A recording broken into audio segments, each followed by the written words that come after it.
श्रीकांतो मातुलो यस्य जननी सर्वमंगला जनकशंकरो देवः तं वन्दे कुञ्जराननं सदाशिवसमारम्भां शंकराचार्य मध्यमाम् अस्मदाचार्यपर्यन्तां वन्दे गुरुपरम्परां मञ्जे सदाशिवमये परशिवमय ललितपुष्पपर्यङ्गे अधिचक्रमध्यमास्ते श्रीकामाक्षी नाम किमपि मम भाग्यं துணையும் தொழும் தெய்வமும் பெற்றதாயும் சுருதிகளின் பனையும் கொழுந்தும் பதிகொண்ட வேரும் பனிமலர் பூங்கனையும் கருப்பு சிலையும் மென் பாஷாங்குஷமும் கையில் நனையும் திரிபுர சுந்தரியாவது அறிந்தனமே. விளக்கு கடை நேயர்கள் அனைவருக்கும் நமஸ்காரம். ஸ்ரீமாத்ரே நமஹா.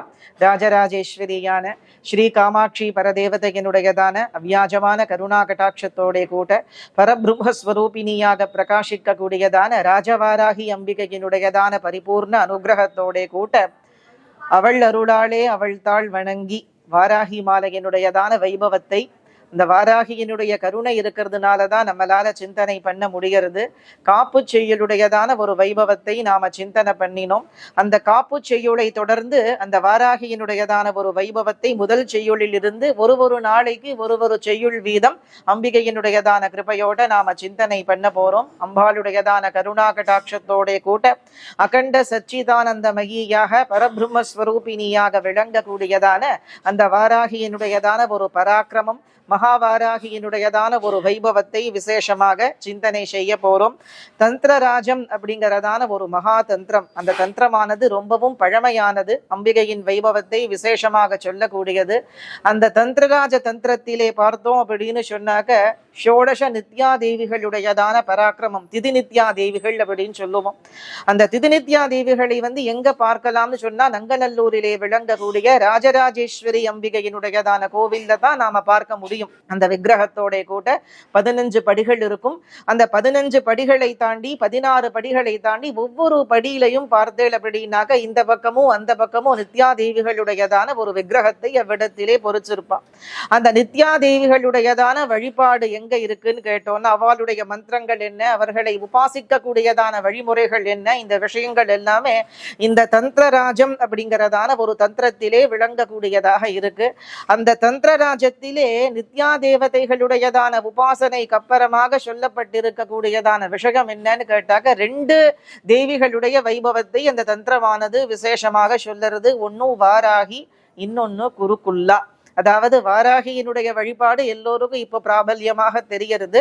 வாராகியின் ஆலயங்களிலே ரொம்பவும் புராதனமான ஆலயமானது ஒடிஷாவிலே விளங்கக்கூடிய மத்ஸ்ய வாராகியினுடையதான ஆலயம்தான். அந்த ஆலயம் அதி புராதனமாக விளங்கக்கூடியது. அம்பிகை ஒரு கையிலே தேன் பாத்திரத்தை ஏந்தினவளாக, இன்னொரு கையிலே மீனை தாங்கினவளாக அம்பாள் இருப்பா. அந்த க்ஷேத்திரத்திலே மாத்திரம்தான் அந்த ரூபத்திலே வாராகிய நாம தரிசனம் பண்ண முடியும்.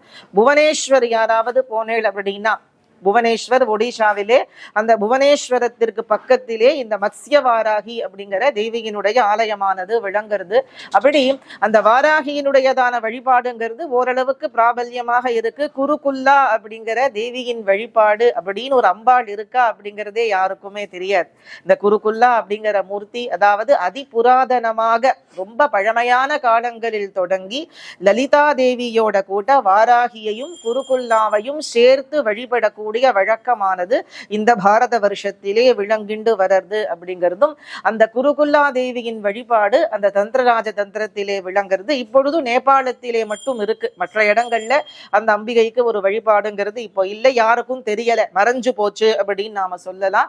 அந்த குருகுல்லா தேவியினுடைய வழிபாடு நேபாளத்திலே விளங்குறது. எதற்காக வேண்டி இப்பொழுது இந்த விஷயத்தை நாம இங்க சொல்றோம் அப்படின்னு கேட்டாக்க வாராகி பித்ரு ரூபா குருகுல்லா பலி தேவதா மாதா அப்படிங்கிறது சம்பிரதாயம். அதாவது குருகுல்லையாகப்பட்டவள் மாதாவாக தாயாராகவும் வாராகியானவள் பித்ருஸ்தானத்திலேயும் விளங்கக்கூடியதாக சாஸ்திரங்கள் சொல்லுறது. இது உபனிஷத்திலே விளங்கக்கூடியதான விஷயம்.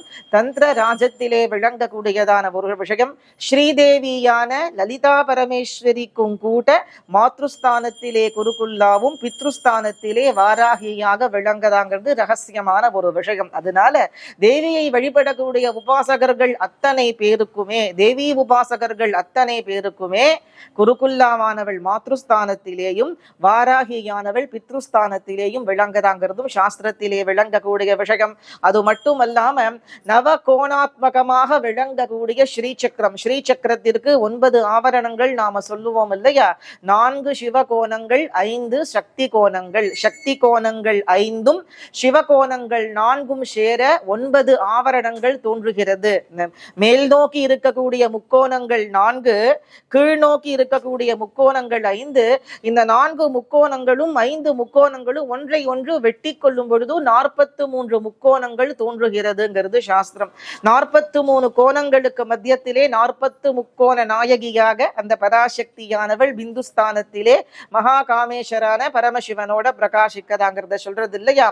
43 கோணங்கள் உண்டாகக்கூடிய 4 சிவ கோணங்களும் வாராகியின் ஸ்வரூபம் அப்படிங்கிறதும், 5 சக்தி கோணங்களும் குருகுல்லாவினுடைய ஸ்வரூபம் அப்படிங்கிறதும் தந்திரத்திலே விளங்கக்கூடிய ரகசியம். இந்த விஷயம் நிறைய பேருக்கு தெரியாது.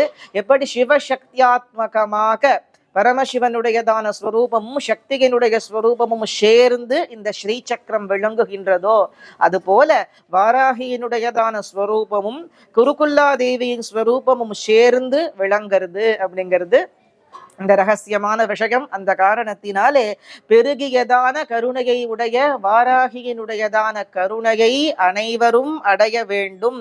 அவளுடைய கருணையை அடைந்தால் மட்டுமே காமாட்சி தேவியினுடைய பரிபூர்ணமான அனுகிரகத்தை நம்மாலே பெற முடியும். அப்படிங்கிற காரணத்தினாலே தான் அந்த வாராகியினுடைய வைபவத்தை விசேஷமாக நாம சிந்தனை செய்து கொண்டு வருகிறோம்.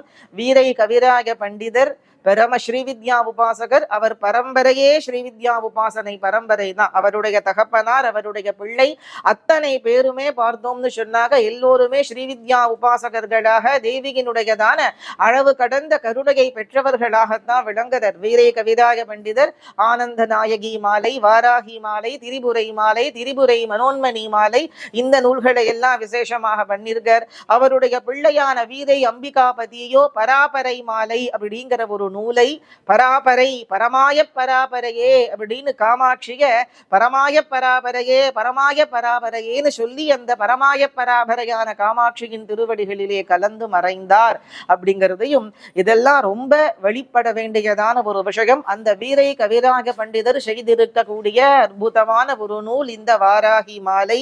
அதாவது இந்த வாராகி மாலை முழுக்க முழுக்க அந்தர் சத்ருக்களை, அதாவது அம்பாள் தர்ம தேவதை, தர்ம தேவதையான காரணத்தாலே தான் நாம என்ன சொல்றோம், அவளை தண்டநாதா அப்படின்னு நாம சொல்றோம். தண்டநாயிகா அப்படின்னு சொன்னாக்க நீதி தேவதையாக விளங்கக்கூடியவள். தன்னுடைய உபாசகர்களாகவே இருந்தாலும் தவறான பாதைக்கு போனாக தண்டித்து திருத்தக்கூடிய கருணாமூர்த்தியாக இருக்கப்பட்டவள் வாராகி. அந்த காரணத்தினாலே தான் தண்டநாயிகா அப்படிங்கிறதான ஒரு நாமம் அந்த பரதேவதைக்கு. அப்படி அந்த தண்டநாயிகா பரமேஸ்வரியினுடையதான பராக்கிரமத்தை தான் இந்த வாராகி மாலையிலே விசேஷமாக முதல் செய்யுளிலே இருகுழை கோமளம் தாழ் புஷ்பராகம், 2 கண்ணும் குருமணி நீலம், கை கோமேதகம், நகம் கூர் வைரம், திருநகை முத்து கனிவாய் பவழம், சிறந்த வள்ளி, மரகத நாமம், திருமேனியும் பச்சை மாணிக்கமே அப்படின்னு நவரத்னங்களுமே தேவியினுடையதான வடிவமாக எப்படி விளங்குறது அப்படிங்கிறத சொல்றார். இதுல என்ன விசேஷம் அப்படின்னு கேட்டாக்க பச்சை மாணிக்கமே, மாணிக்கத்தையும் பச்சை கல்லையும் இவ்விடத்திலே ஒன்னா சொல்லிட்டார். அதான் இந்த மாணிக்கமானது செக்கச்செவேல் இருக்கும், இந்த பச்சையானது மரகத வர்ணத்திலே இருக்கும். தண்டநாயகையினுடைய வடிவம் என்னன்னு கேட்டா பச்சை வர்ணத்திலே விளங்கக்கூடியவளாகத்தான் அம்பாள் இருக்கா.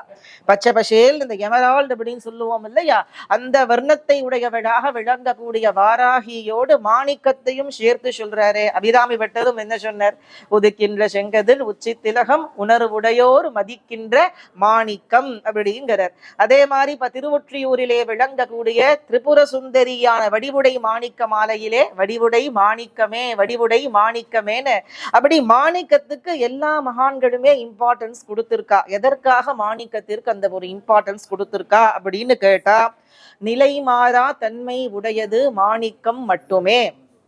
மற்ற ரத்னங்கள் எல்லாம் நிலை மாறக்கூடியதுதான். இந்த வைரத்தை கொண்டு நீங்க ராத்திரி வேளையில கரண்டே இல்லாம வெளிச்சம் இல்லாத ஒரு இடத்துல போய் வைரத்தை பார்த்தா வைரம் கண்ணுக்கு தெரியுமான்னா தெரியாது. வைரம் கண்ணுக்கு தெரியாது. வைரம் எப்போ தெரியும்? இந்த வெளிச்சத்திலே தான் அது கிளார் அடிக்கும், நன்னா அது தெரியறது. அப்பதான் அதனுடைய ஒரு அழகு தெரியும். ஆனா மாணிக்கம் அப்படி கிடையாது. இரவும் பகலும் இடைவிடாமல் சிவந்த ஒளிக்கதிரை தன்னுள்ளிருந்து வெளிப்படுத்த கூடியது இந்த மாணிக்கம். அந்த காரணத்தால தான் நிலைமாறா தன்மையுடைய மாணிக்கத்தோட ஒப்பிட்டு இருக்கா எல்லோருமே. அதாவது மாணிக்கம் நிலை மாறாது, மற்ற ரத்னங்கள் எல்லாம் நிலை மாறக்கூடிய தன்மை உடையது. அப்போ அம்பிகையினுடைய மகிமை யாருக்கு தெரியும்னு கேட்டாக்க, யார் நிலைமாறா தன்மை உடையவர்களாக இருக்காலோ அதனாலதான் பச்சை மாணிக்கமே அப்படின்னு நீங்க முடிச்சிருக்கார் வாராகி மாலையிலே. ஏன் மாணிக்கமேன்னு முடிச்சிருக்காருன்னா, இந்த வாராகியினுடையதான ஒரு மகிமை நிலைமாறா தன்மையுடைய யோகிகளுக்கு மட்டுமே தெரியத்தக்கது. ஏன்னா அவளை எப்ப உணர முடியும்னா, ஆக்ஞா சக்கரத்திலே விளங்கக்கூடிய காரணத்தினாலே, அந்த ஆக்ஞா சக்கரத்திலே மூலாதாரத்திலே விளங்கக்கூடிய குண்டலினியானது ஆதார சக்கரங்களை பேதிச்சு கொண்டு ஆக்ஞையிலே போய் நிற்கும் பொழுதுதான் அந்த ஸ்தானத்திலே விளங்கக்கூடியதான அந்த வாராகியின் பராக்கிரமமானது நம்மாலே உணரத்தக்கதாக விளங்குறது. அது போல வாராகி அகண்ட சச்சிதானந்தமயி, அவளே பரபிரம்மஸ்வரூபிணி. அதுல வாராகிக்கு தனியாவே உபாசனா மார்க்கங்கள் உண்டு, தனி உபாசனா மார்க்கங்கள் நிறைய உண்டு. அதிலே அவள் மகிமையை எல்லோரும் தெரிந்து கொள்ள முடியாது. அம்பாள் யார நினைக்கிறாளோ அவ மாத்திரம்தான் அவகிட்ட வர முடியும். எல்லோராலையும் அந்த அம்பிகையை தெரிந்து கொள்ள முடியாது. ஏன்னா எல்லாவற்றையும் கடந்து விளங்கக்கூடிய பரம்பொருளாக அந்த பராசக்தி விளங்கக்கூடிய சமயத்திலே எல்லாருமே அம்பாள் கிட்ட வந்துட்டோம்னா எல்லோருக்கும் முக்தியை கொடுக்க முடியாது இல்லையா? அந்த காரணத்தினாலே உணரக்கூடியோர் மட்டும் உணரத்தகுந்த மாணிக்கமாக அந்த அம்பிகை விளங்குறா. அப்படிங்கிற விஷயத்தினால்தான் திருமேனி பச்சை மாணிக்கமே அப்படின்னு மாணிக்கத்தினுடைய வடிவத்தை உடையவளாக, பச்சை வடிவத்தை உடையவளாக பரமேஸ்வரியினுடைய வைபவத்தை சொல்லி இருக்கா. இருகுழை கோமளம், இருகுழை கோமளம், ரெண்டு காதுகளுமே காதிலே போட்டு கொண்டிருக்கக்கூடிய குழைன்னு மட்டுமல்ல, அந்த காதுகளையுமே கோமளம் அப்படிங்கிறதான ஒரு ஆபரணமாக அப்படிங்கிற ரத்னமாகத்தான் வர்ணிக்கிறார். நவரத்னங்களை சொல்லி இருக்கிறதுனால மற்ற இடங்கள்ல அங்கங்களை சொல்லக்கூடிய காரணத்தினாலே தேவியின் திருக்காதுகளும் கூட கோமளமாக இருகுழை கோமளம், கோமள ரத்னமாக பிரகாசிக்க கூடியதாக இருகுழை கோமளம். தாழ் புஷ்பராகம், தேவியின் திருவடியானது புஷ்பராக கல்லு போல செக்கச்செவேல்னு பிரகாசிக்கிறதாம். அம்பாளுடைய பாதார விந்தத்தை நாம் வணங்கிண்டே இருக்கணும். அம்பாள் பொதுவா வாராகி ஒரு காலை மடிச்சு ஒரு காலை தொங்க விட்டு கொண்டிருக்கக்கூடியவளாக இருக்கா. அவளை நமஸ்காரம் பண்ணினாக்க நகதீதி சஞ்சன்ன நமஜன தமோ குணாயை நமகா, புஷ்பராக கல்லு மாதிரி தேவியினுடைய பாதம் பிரகாசிக்கிறது. அவளுடைய பாதார விந்தத்திலிருந்து ஒளி கிரணங்கள் என்ன பண்ணுறது அப்படின்னு கேட்டாக்க அப்படி வெளியில வர்றது.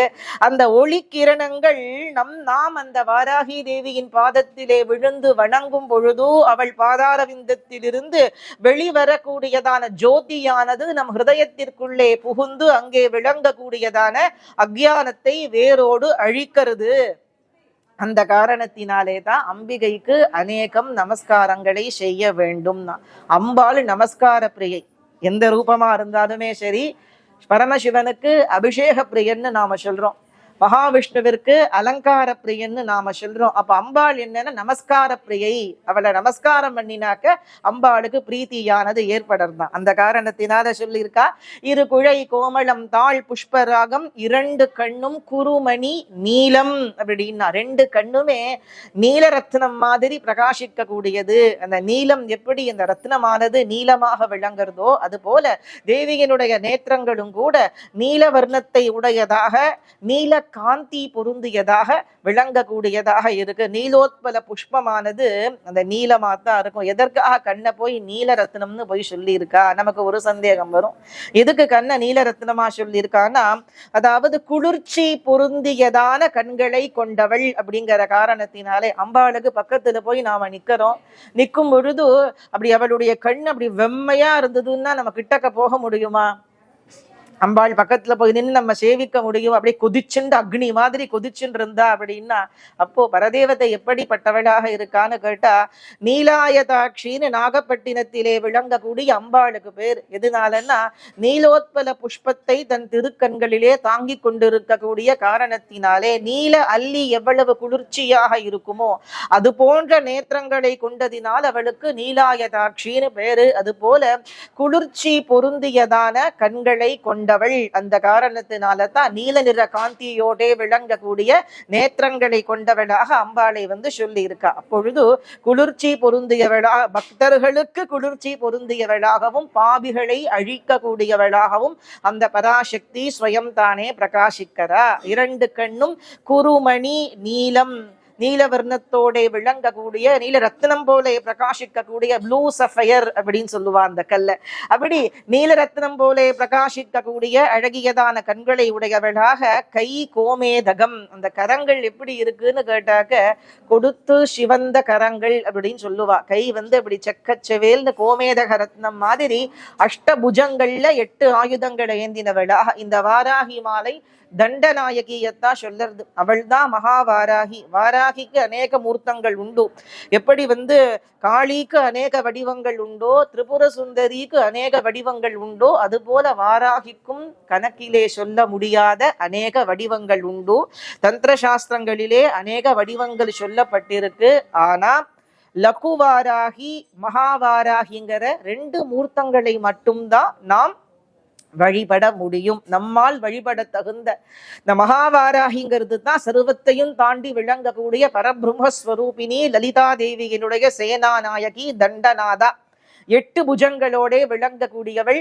மேலிரண்டு கரங்களிலே அப்படி சங்கத்தையும் சக்கரத்தையும், அடுத்த 2 கரங்களிலே ஹலத்தையும் முசலத்தையும் கலப்பையையும் உலக்கையையும், அடுத்த 2 கரங்களிலே அங்குஷத்தையும் பாசத்தையும், கீழ் 2 கரங்களிலே வராபயத்தையும் தாங்கினவளாக விளங்கக்கூடியவள் பகவதி தண்டநாயிகான்னு பேரு. இவளுக்கு மேல வேற ஒண்ணுமே கிடையாது.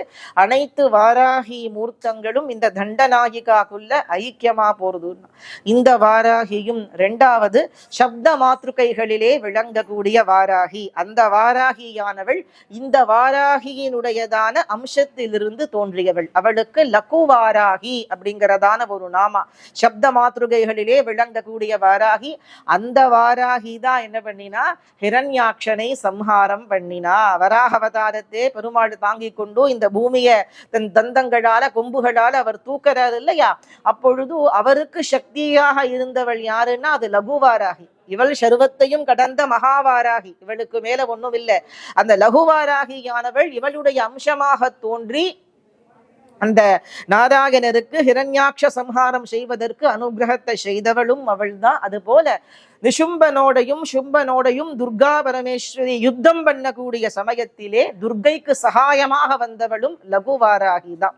அதனால லலிதா தேவிக்கு சகாயமாக அவள்கிட்ட இருந்து தோன்றியவள் மகாவாராகி. துர்கைக்கு சகாயமாக இந்த மகாவிஷ்ணுவினுடைய தேகத்திலிருந்து தோன்றியவள் லகுவாராகி. அப்படிங்கிறதும் வாராகின்னா எல்லாமே ஒண்ணுதான். இருந்தாலும் இந்த விஷயங்களை எல்லாம் தெரிஞ்சுக்கணும் இல்லையா, அதற்காக வேண்டி இவ்விடத்திலே சொல்ல வந்தது. அதனால கோமேதகம் போலே விளங்கக்கூடியதான கரங்களை புஜங்களை கொண்டவள், 8 புஜங்களை கொண்டவளாக ஜெகன்மாதாவானவள் பிரகாசிக்க கூடியவளாக இருக்கா. வர அபயத்தினாலே வரத்தையும் அபயத்தையும் காண்பிக்க கூடியவளாக நீ பயப்படாதே அப்படின்னு இந்த வரத்தை காட்டும் பொழுது, அபயத்தை காட்டும் பொழுது எதற்கும் நீ அஞ்ச வேண்டியது கிடையாது, நான் இருக்கேன், நான் பார்த்துக்கிறேன் அப்படின்னு இந்த அபயஹஸ்தத்தினாலேயும் வரதஹஸ்தத்தினாலே நீ என்னுடைய பாதார விந்தத்தை நீ சரணாகதி செய்துடு, நீ கேட்ட வரத்தை எல்லாம் நான் கொடுக்கிறேன் அப்படின்னு பகவதியானவள் அப்படி வரதஹஸ்தத்தினாலையும் அனுகிரகத்தை செய்யக்கூடிய மூர்த்தியாக அஷ்டபுஜங்களோட விளங்கக்கூடியவளாக ஜெகன்மாதாவானவள் பிரகாசிக்கிறா. அதைத்தான் சொல்லும் பொழுது கை கோமேதகம் நகம் கூர் வைரம் அப்படின்னு இருக்கா. கோமேதகம் மாதிரி இருக்கக்கூடியதான கரங்களிலே கூறு வைரம் போன்ற நகத்தை உடையவளாக ஜெகன்மாதா இருக்காளே அப்படின்னு கேட்டாக்க, அம்பாள் அனுகிரகம் பண்ணக்கூடிய மூர்த்தி, அதே சமயம் கண்டிப்போடையும் இருக்கணும் இல்லையா. கண்டிப்பு இல்லைன்னா அம்பாளே சொல்றா உபனிஷத்திலே சொல்லும் பொழுது, எனக்கு பயந்துதான் சூரியன் பிரகாசிக்கிறது, எனக்கு பயந்துதான் அக்னி ஜுவலிக்கிறது, எனக்கு பயந்துதான் காத்து வீசுறதுங்கிற. அம்பாள்கிட்ட ஏன் பயப்படணும் அப்படின்னு கேட்டா, பயம் இருந்தாதான் ஒரு கட்டுப்பாடு இருக்கும் இல்லையா? பயம் இல்லைன்னு பிரம்மத்துக்கிட்ட பயம் இல்லைன்னா லோகத்திலே எல்லாரும் அவாவா இஷ்டத்துக்கு காரியங்களை பண்ணுவாளே. பூமி அச்சு பிழறாம சுழண்டு இருக்கு இன்னி பரியந்தம். சமுத்திரம் எல்லை தாண்டாம இருக்கு, அந்த எல்லையில மாத்திரம்தான் அலை அடிக்கிறது, எல்லை தாண்டல. காத்து அந்த மாதிரி வீசுறது, அக்னி ஓரளவுக்கு ஜுவலிக்கிறது, இது எல்லாமே எதற்கு கட்டுப்பட்டெல்லாம் நடக்கிறது? யார் கட்டுப்படுத்துறா இந்த விஷயங்கள் எல்லாவற்றையுமேனா அகண்ட சச்சிதானந்த மகியான அம்பாள் ஒருத்திதான் எல்லாத்தையுமே கட்டுப்படுத்துறா. அவளுடைய கட்டுப்பாட்டிலே, பராசக்தியினுடைய கட்டுப்பாட்டுல தான் எல்லா காரியங்களுமே நடக்கிறது. அவளுக்கு பயந்துதான் எல்லா காரியமும் நடக்கிறது. அந்த காரணத்தினாலே அந்த பயம் அப்படிங்கிறதும் பக்தியோட சேர்ந்து இருக்கணும். அப்பொழுதுதான் வரம்பை மீறமாட்டோம். அந்த காரணத்தினால்தான் கொடுத்து சிவந்த கரங்களை கொண்டவளாக இருந்த பொழுதிலும் கூறு வைரம் போன்ற நகத்தை உடையவளாக அந்த பராசக்தியானவள் தானே பிரகாசிக்கிறா. அப்படி இருக்கை கோமேதகம் நகம் கூறு வைரம் திரு நகை முத்து. அம்பாளுடைய நகை எப்படி இருக்கு, அந்த சிரிப்பு எப்படி இருக்குன்னா முத்து மாதிரி இருக்கா. முத்து எப்படி ஜுவலிக்குமோ அது மாதிரி ஜுவலிக்க கூடியதான புன்சிரிப்பை உடையவளாக இருக்கா. அந்த புன்சிரிப்பு அவள் ஆனந்தமே வடிவானவள் அப்படிங்கிறத குறிக்கிறது. ஆனந்த ஸ்வரூபிணியாக, ஆனந்தத்தையே தன்னுடைய வடிவாய் கொண்டவளாக தன்னை வணங்கக்கூடிய பக்தர்களுக்கு எப்பொழுதுமே பரமானந்தத்தை அனுகிரகம் பண்ணக்கூடியவளாக அம்பாளை வழிபட்டாக்க இந்த லோகத்திற்கான ஆனந்தமும் கிடைக்கும். யாருக்கும் கிடைக்காத கைவல்யானந்தம், பிரம்மானந்தம், அந்த ஆனந்தத்தையும் கொடுக்கக்கூடியவளாக இவள் ஒருத்தியே இருக்கா. அந்த காரணத்தினாலேதான் திருநகை முத்து, முத்து மாதிரி அந்த ஆனந்தத்தை கொடுக்கக்கூடிய ஆனந்த மூர்த்தியாக வந்தகாச வதனத்தோட விளங்கக்கூடியவளாக இருக்கா.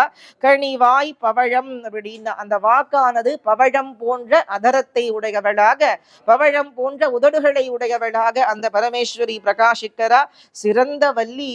இப்படியெல்லாம் நவரத்னங்களையே, நவரத்னங்களுக்கு சமானமான அங்கங்களை உடையவளாக, இந்த ரத்னங்கள் எப்படி பிரகாசிக்கிறதோ அந்த ரத்னங்களுக்கு சமானமான அங்கங்களை உடையவளாக பிரம்மாண்ட கோடிகளுக்கெல்லாம் நாயகியாக விளங்கக்கூடியதான அந்த பராசக்தி அவளுக்கு மரகதவல்லி, சிறந்த மரவல்லி, மரகத நாமம். அவளுக்கு மரகதவல்லி அப்படிங்கிற நாமாவானது விசேஷமாக உண்டு. மரகதம் போன்ற வர்ணத்தை உடைய காரணத்தினால் மரகதவல்லி அப்படின்னு பேரு. அப்படி திருமேனியும் பச்சை மாணிக்கமே, மாணிக்க ரத்னம் போலே விளங்க கூடியதான அழகிய திருமேனி கொண்டவளாக அந்த அம்பிகை ஸ்வயம் தானே பிரகாசிக்கிறா. அப்படின்னு மரகதாம்பிகையாக பராசக்தியான வாராகியானவள் விசேஷமாக பிரகாசிக்கிறா.